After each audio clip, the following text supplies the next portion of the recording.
Welcome to the Executive Youth Club. I'm your chairman, Sam Fraser, and this is Tom Hepworth, Club Secretary.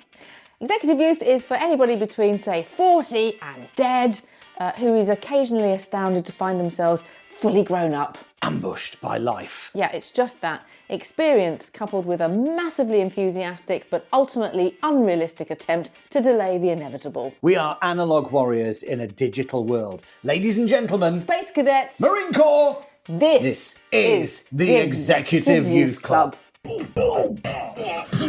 So, Tom, what's made you feel your real age rather than the one that you put on your membership form? Lots of things this week. One of them being that I can't actually read text messages anymore and haven't the wherewithal to make the words go bigger on the screen of my phone.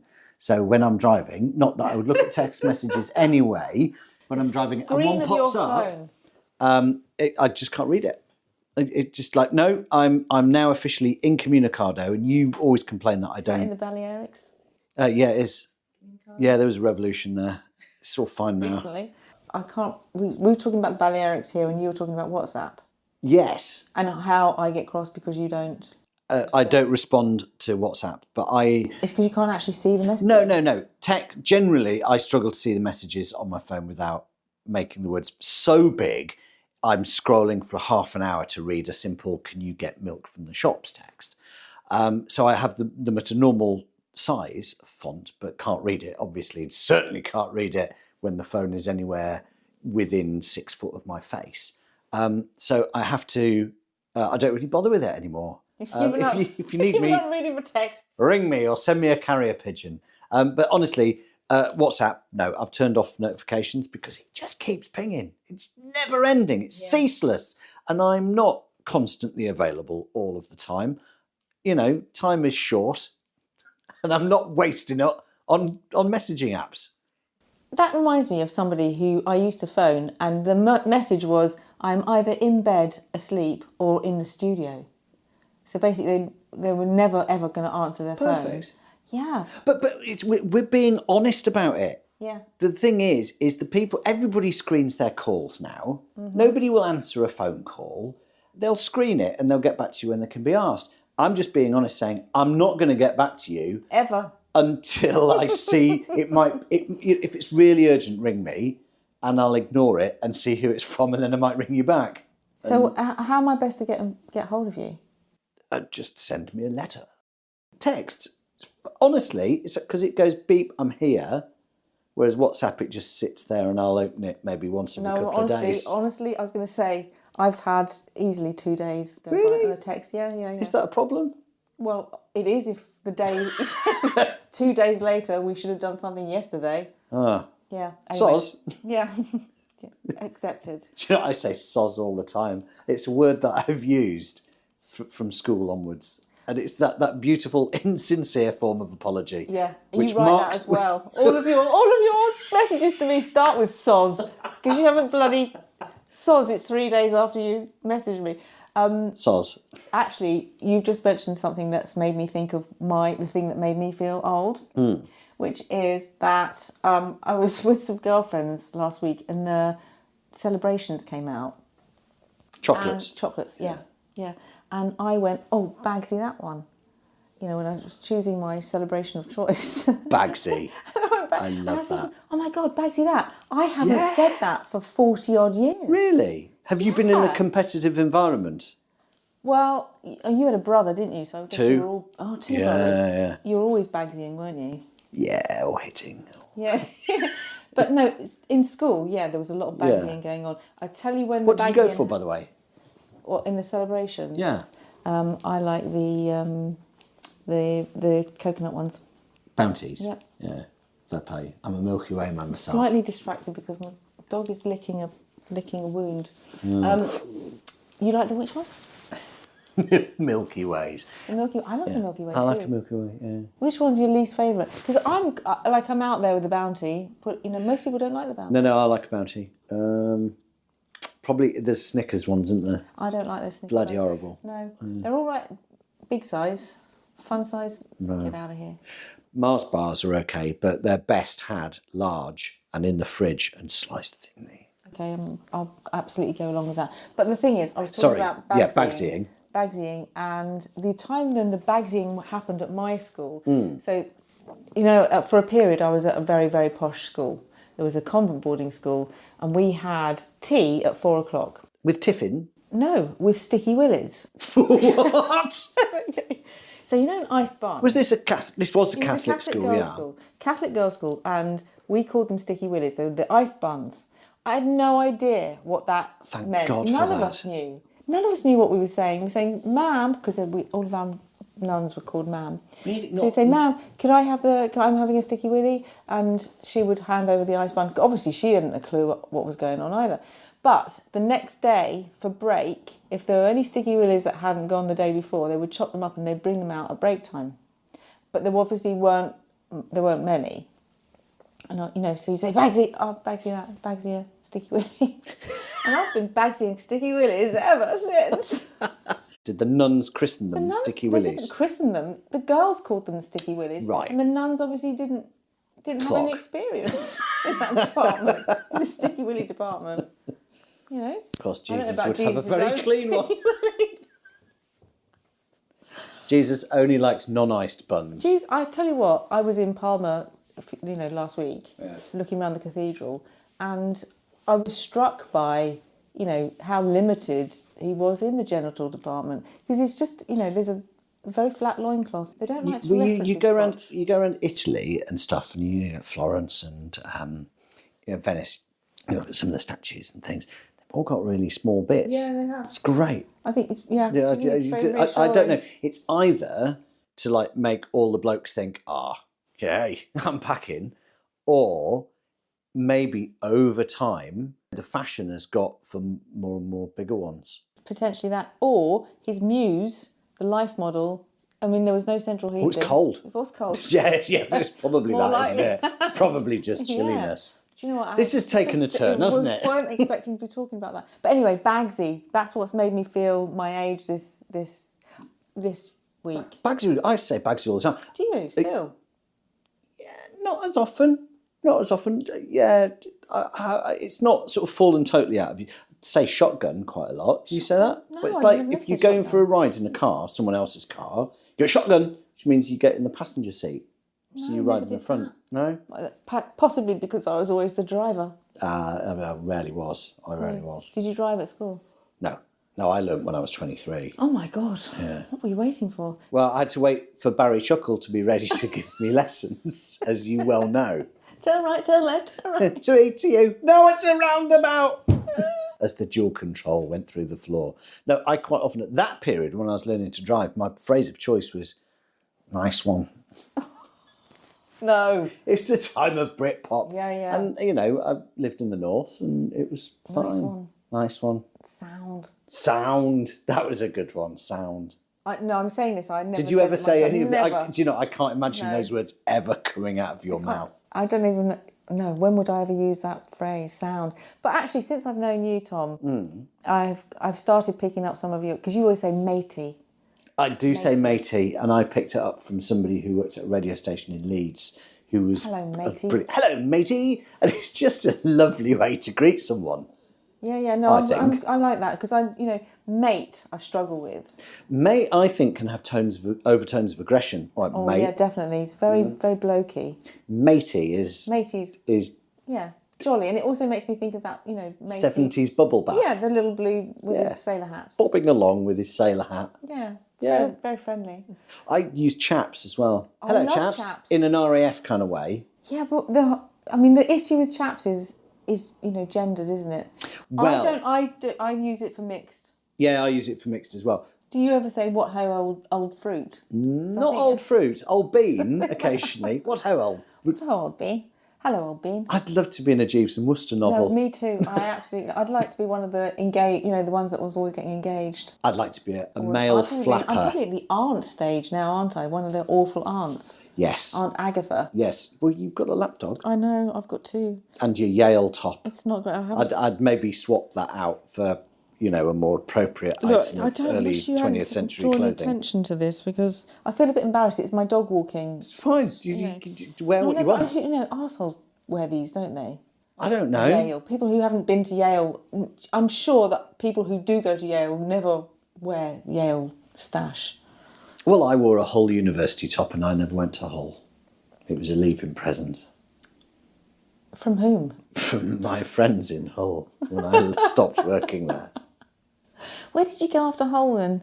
To Southampton. Oh.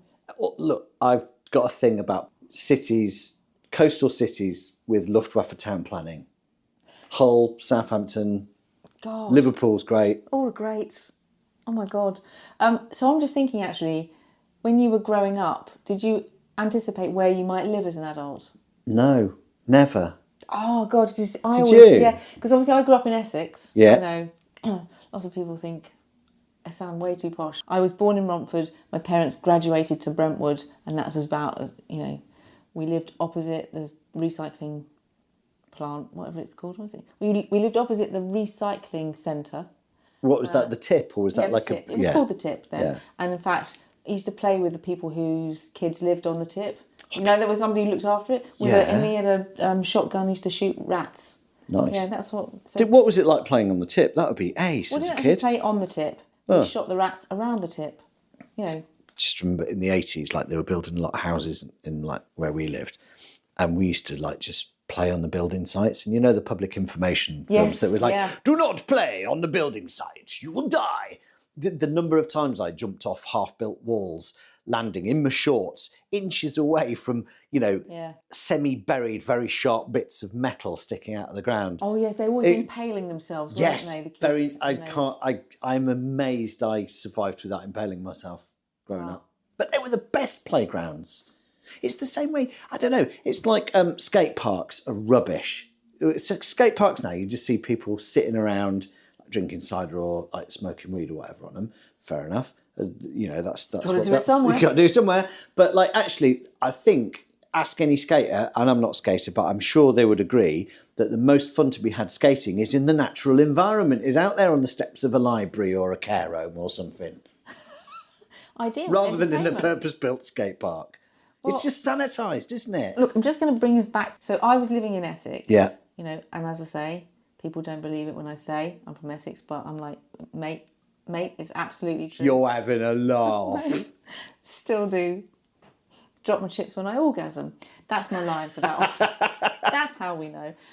But I used to watch Just Good Friends. Do you remember Just Good Friends with Paul Nicholas and Jan Francis? Yes. And I didn't watch it. I was aware of it. The romance was happening in Ongar, but it was up the road from Brentwood. Yeah. And I thought, that's why I'm going to live in a flat in Ongar. That was my ambition. Yeah. And then Paul Nicholas was going to come along and ravish me. It never happened. I had an idea that I'd live in a flat in Barrow-in-Furness. Oh my God. What is Barrow-in-Furness? Is it I've called it Barrow-in-Furness. That's how an American said, Barrow-in-Furness. It's a long way from Harrogate in Yorkshire. Is it? Yes. No, God. Barrow-in-Furness is, it's where all of Britain's nuclear submarines are made. So it's a big shipbuilding town with not an awful lot of other industry there, and has been forgotten about in the southwest corner of Cumbria for a long time. It used to be Lancashire, because Furness used to be part of Lancashire before Lancashire was emasculated and had bits chopped off to be Merseyside, Greater Manchester and Furness. And it was obviously never as big as Yorkshire, but Lancashire is much reduced now. I'm not a Lancashire nationalist or anything. I've lived on both sides of the Pennines. To anybody who other side. No, I've just realised I've said probably I don't want to get involved in this. Don't want to get involved in this. I like both. But you thought you were going to live in Barrow-in-Furness? Yeah, but only for like 6 months when I really desperately wanted to get out of like the rural West Cumbria where I lived, where you had to like hitchhike 40 miles to Barrow-in-Furness, which was the next biggest town. Barrow-in-Furness. Furnace. Think furnace really like trying to learn furnace. how to say that. Barrow-in-Furness. Barrow-in-Furness. Barrow-in-Furness. I'm going to say it like that now forever. You should. Hope it never comes, something I have to read at sight. That Barrow-in-Furness sounds like it should be a type of dishwasher vodka. Oh God, we're not back to the dishwasher vodka. Well, we need suggestions for place names. So unless you can do better than Barrow-in-Furness. Barrow-in-Furness vodka. Yeah. I think you could market that. I mean, but in my head, after what you've said, it should be a thermonuclear colour or filled with silt. I'm thinking a Victory V vodka might be good for that. Oh my God, the colour of that. I've just I'm not thought, going to want to drink that. no, you're not. But speaking of odd tastes, I've got a present for you. You know, we were talking about the Jumble Box. Oh, yeah, yeah. What Yeah? are you going to put in the Jumble Box this week? I've got something for you that I went to Yep. an historical market, right? And it's not just sort of like, you know, going to... Should I close my eyes? Yeah. Hold out my hand and close Yeah. it. So I got this from a market where you can buy arrows and armour and all manner of... Cod flaps? Yeah, if you want all manner of things. But I saw this and I thought, I know, this will be perfect for your birthday present. Okay. Open your eyes. Oh my God! Absinthe marzipan! Yeah. I mean, who even... How do you... I don't know. You got to have some. You got to try some of it. They had loads of different flavours. I mean, is this direct from 1533 or what? Yes. Is it? No, it's not. It's made by a company in the Midlands who specialise in sort of like historical recipes Dog's interested. and things. And Historical recipes? yeah, like- yeah. I think this is more sort this- of like is this 19th medieval? century. No, No. I'd say this is 19th century. Yeah, absinthe. I Did think they know that? no, it's not that old. Okay, So it's like normal marzipan, Yeah. but it's infused with the spirit of Is this gonna... a is thousand will I early sleep deaths. well after this? You might dream well after it. Yeah, have a bit. Tell me what. Just do the food and drink bit. Oh, God, I love it. I mean, do I? I'm not entirely sure I do. Oh, it's very strange sensation around my tongue now. I bought another block that I ate, and my mouth went numb. Oh, And I think I got a bit drunk too. it's kicking in now. My tongue's nearly paralysed. Is that situation? Is it? I'm going to have to keep eating because I wouldn't eat it all. I'm not going to eat it all by any means. I'll have a little but I block. just- Yeah, it's but just save the- some for later. I mean, the almond is the thing that comes first through, and then it's the strange, tongue-numbing dental. Chemistry Yeah. thing. I mean, what is? Yeah, that's what great, is- isn't it? It's because it's obviously made to a medieval recipe or No, it's not medieval. 19th century recipe. Ground almonds, icing sugar, absinthe. Simple. I wouldn't drive after eating that. I'm not going to drive after eating it. I'm not going anywhere. I mean, I think I may be laying down for some considerable time. It does make your mouth go odd. It does, doesn't it? But yeah, I saw that and thought of you. Oh, Yeah. brilliant. Thought, I bet you've never had absinthe marzipan before. That's a first for me. Thanks very much for me shoving that in the jumble box this week. Definitely. Although it can't stay long. It must go.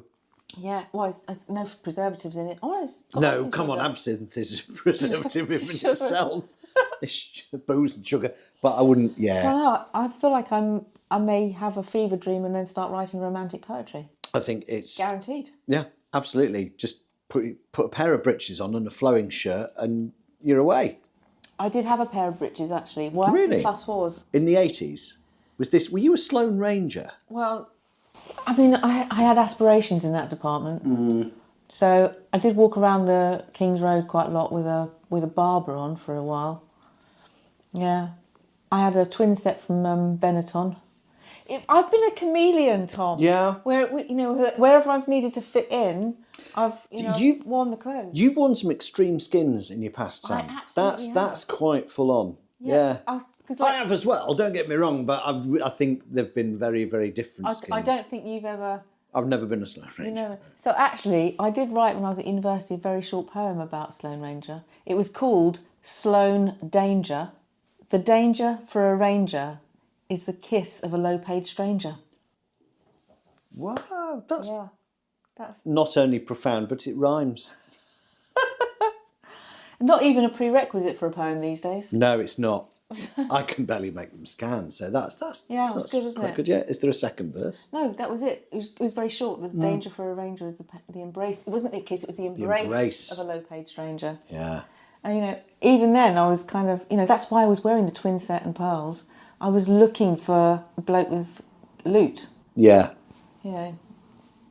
All I'm going to say is my takeaway was don't marry for love, people. Just don't marry for love. Marry for money.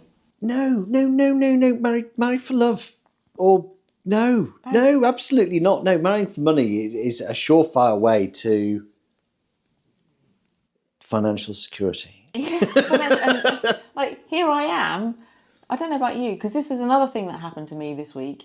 I read an article on Substack about retiring. If you're in your 50s, like, you've got to make some pension provision. I mean, I don't know what your pension looks like. Mine looks absolutely bloody terrible. Yeah, not good. And he was saying, don't think that when you retire, say you get to 60, spend your money now, when you're 60. Don't worry about having stuff to live off when you're 85, because you'll be doing very little when you're 85. Yeah. He was basically saying front load your retirement. Yeah, go 3 weeks in New Zealand, do it. If you want to, I don't know, what would you be doing? Did Tudors travel? Would there be a Tudor convention? No, I'd quite fancy convention somewhere. Maybe. Well, no, I sort of do that now. Yeah, good. You're living your life. You're seizing the day now. Yeah. Do it. I mean, I went to that market where I got that Marchpane, which is the Tudor frame sorry. for it. Marchpane. It's Marzipan now and in the 19th century, but got that. But Why did they stop calling it Marchpane? Don't know. 1769. Love it. Yeah. Just back in the day. Then, back in the day. 3rd of March, 1769. Sorry, lads. It's no longer Marchpane. It's Marzipan all the way now. We've rebranded. We've added the letter Z to the alphabet and we're going to use it. Do you think they always had the letter Z? That's a question I think only the audience can answer, because I don't know. We could make something up. Going to have to investigate the alphabet now.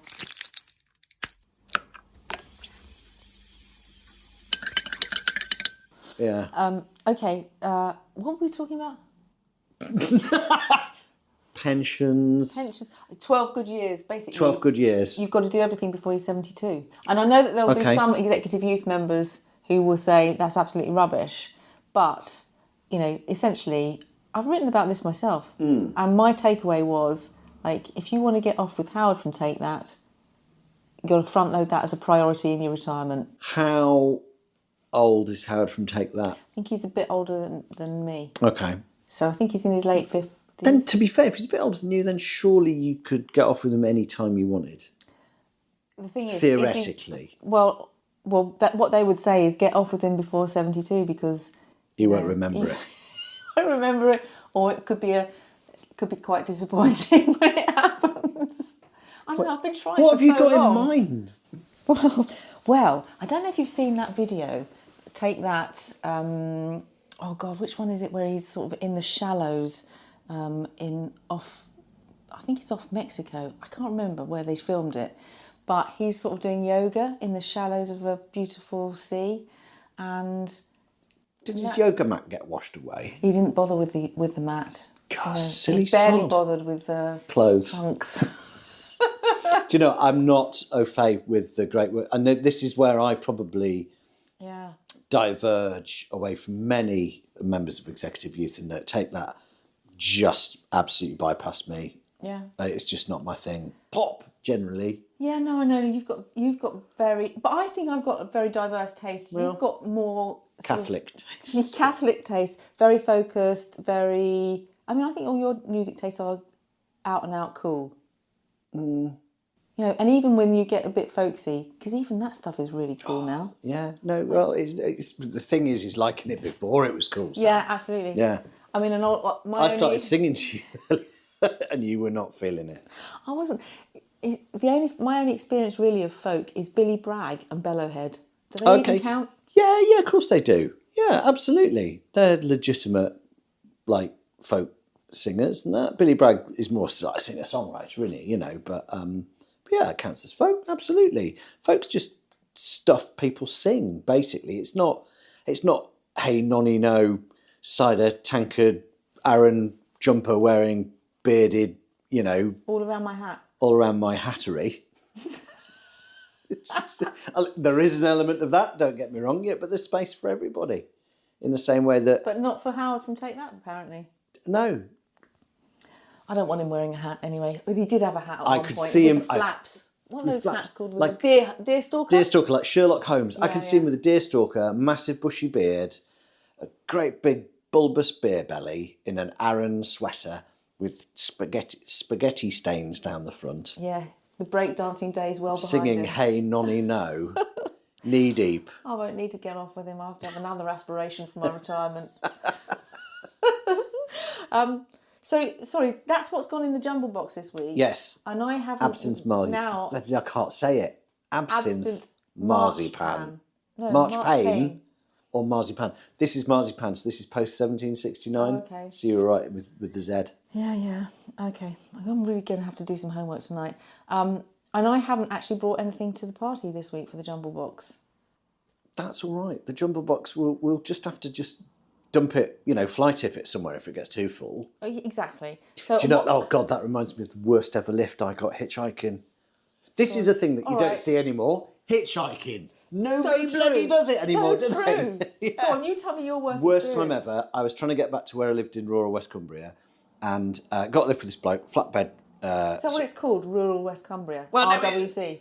Let's call it RWC. In RWC, south of the Seascale Massive.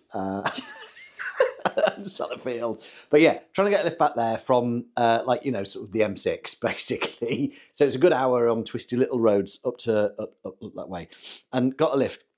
And one of the ways, there was a slightly quicker way you could get with slightly fewer twisty roads over a shorter distance over Corney Fell, which was a fell road, so a single track road that at certain times of the day you just can't go down because there's a shift change at Sellafield and you get like sort of 400 cars doing 70 miles an hour on single track roads, and they will not let anyone through. So once, get yourself in a passing place and just have just have a little kip and wait till the shift change is over. Anyway, it wasn't in between shift changes, so it was fine. It was darkening on a summer's evening, and he stopped in the passing place in Corney Fell and said, "Right, help me shift this stuff out the back of the van." And I was like, "What?" He goes, "All this rubble." I was like, "What?" He goes, "You do that or I'll leave you here." It's like, "Mate, I'm not doing that." So I walked off. So he basically fly tipped all this rubble up on the top of this fell in the middle of the Lake District. I walked off, and there's only one road in and out and stuff.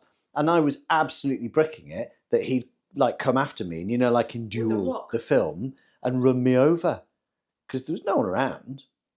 Just get rid of witnesses. That's awful. No, I walked about 6 miles, which I was sort of used to walking long distances. Not with a sort of conscience. But with a conscience and a looming death threat. So that was a crap lift. Awful. I tell you, we used to hitch so I was living in Leamington Spa as a student, and I was at Warwick, which is in Coventry, so nowhere near Leamington. So there would be hitching points around Leamington, and you could just, someone would take you into the university. But I remember getting into the back of one of those vans that's... A kill van?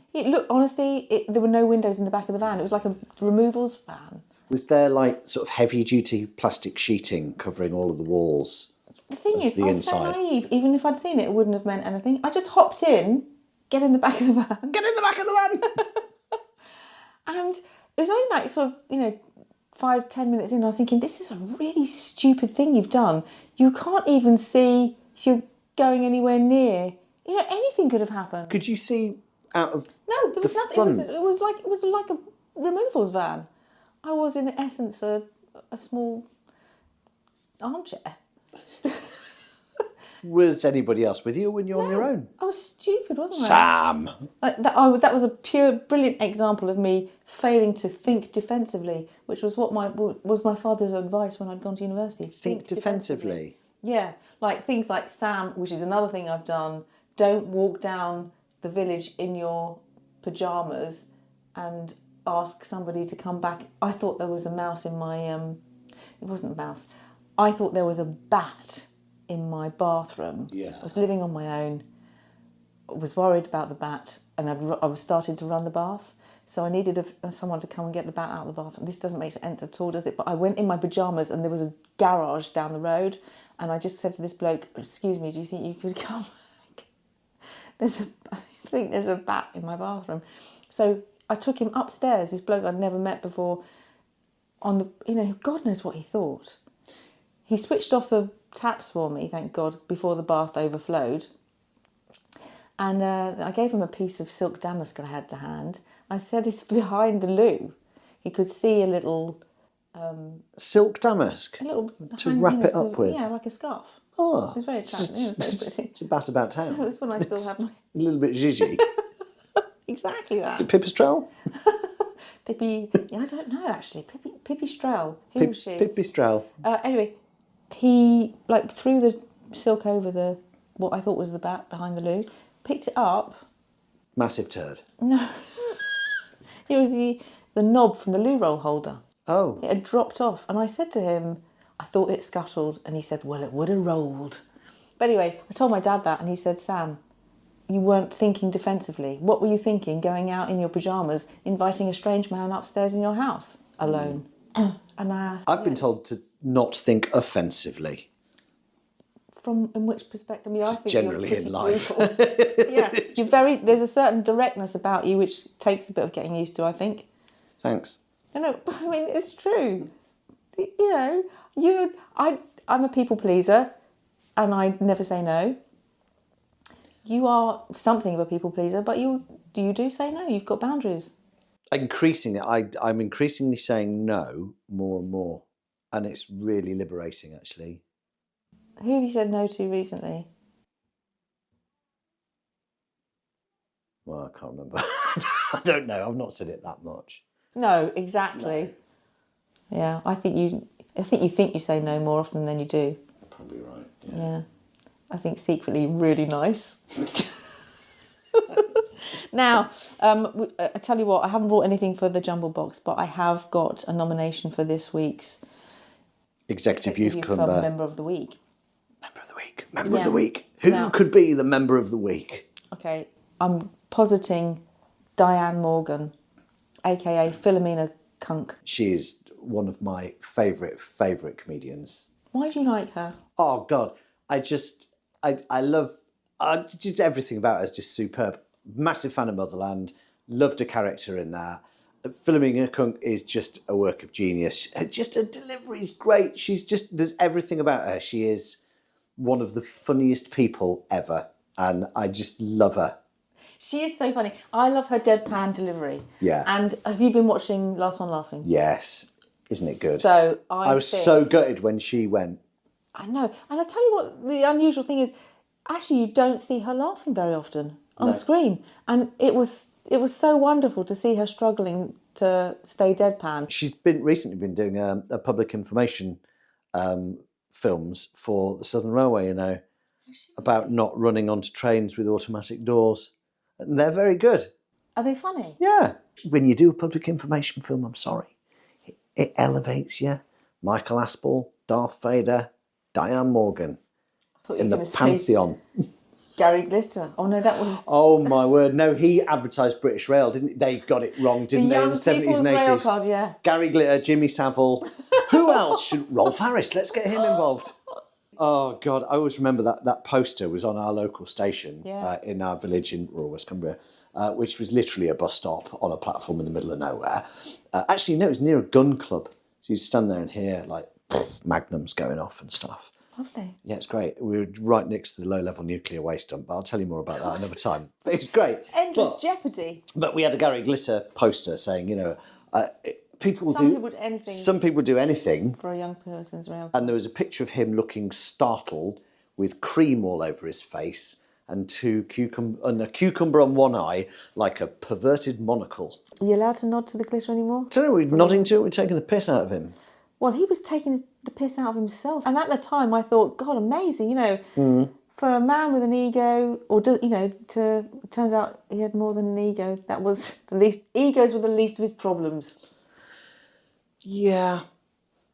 I think we might be on difficult territory. We might have strayed into something really quite dark. For subscribers to our Patreon, there is the Executive Youth dark subculture dungeon chat, which we will discuss later. The dark web version. So I think my homework this week, apart from finishing the rest of that marzipan, I mean, how does one eat that really, Tom? How would you, I just ate it neat. Why don't you spread it on toast? Do you think? I think it might spread. I think it's spreadable on warm toast, warm buttered toast. Fruitcake. No, don't cook it. Don't cook it. No, I'm not going to cook it. I'm just going to just spread it on some fruitcake. Yeah, that would work well. Or have it with a nice dry crumbly Lancashire or Cheshire cheese. Oh, I think that would work well. Or pack it into one of those syringes that you used to feed baby birds and inject it into your mouth. Never fed a baby bird in my life. You can get in touch with us and share your observations about finding yourself in executive youth. Add something to the Jumble Box or nominate an Executive Youth Club Member of the Week. Yep, the address executiveyouthclub@gmail.com or find us on Instagram. That's it.